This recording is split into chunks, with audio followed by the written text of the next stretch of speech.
We're counting down to elections in Taiwan. Voting is on January 13th. I'm sure people in Taiwan are excited for it. But guess who is not?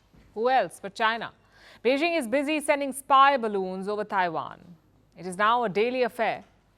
1 balloon on Monday, 3 on Tuesday, and 3 more on Wednesday. Some of these balloons flew right over Taiwan. The question is why?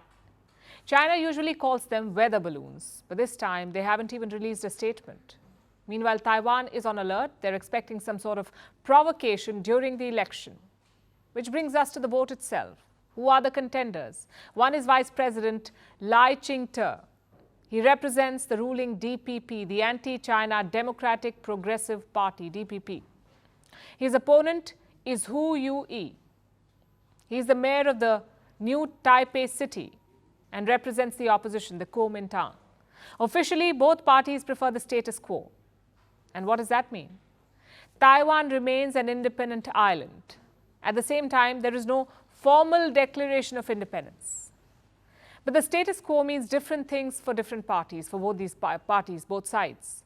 For DPP, it also means closer ties to the US. For Kuomintang, it means a reset with China. Not reunification, but a reset. The recent vice presidential debate sums up this difference. Listen to this. China's defense budget is 17 times that of ours. No matter if we increase our budget to 2.5% or 3.5% or 5% or even 50% of the national GDP, it will be hard to compete with them.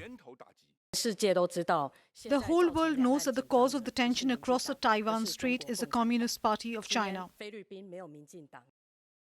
One says we can't compete with China, the other says China is the problem. And who's leading? Most polls put the DPP ahead. And if they win, it could shake things up. You see, Taiwan held its first general elections in 1996. Since then, power always alternates. No party has won 3 consecutive terms. But the DPP could do that. It's a clear sign that Taiwan wants a new status quo, a more confident policy. It's something that the outgoing president talked about. We have won the trust of the international community with unparalleled credibility and deepened cooperation with our democratic partners, allowing us to face the world confidently and firmly, and to face China confidently and calmly. Of course, China will be livid. When the DPP won in 2016, they broke off diplomatic relations. Imagine if they win again in 2024. Beijing will most likely throw a tantrum. They've tried hard to influence the election.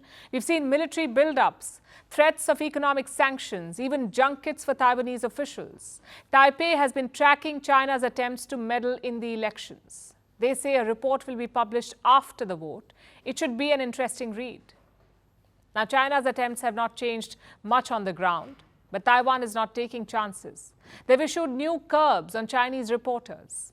Those from the mainland can only observe. No article, no smear pieces for state media. Just come, observe, and go. Also, no Chinese academics will observe the elections, which is a break from tradition. Usually, academics from the mainland do visit around election time, but this time they will not. And it's not clear which side decided to stop it. But it does tell you about the level of distrust. A DPP victory will not change anything overnight. Both China and the West know this. So the fear is not that Taiwan's formal independence is closer, because it's not. The fear is that reunification is getting farther. As complicated as that sounds, those are 2 different things.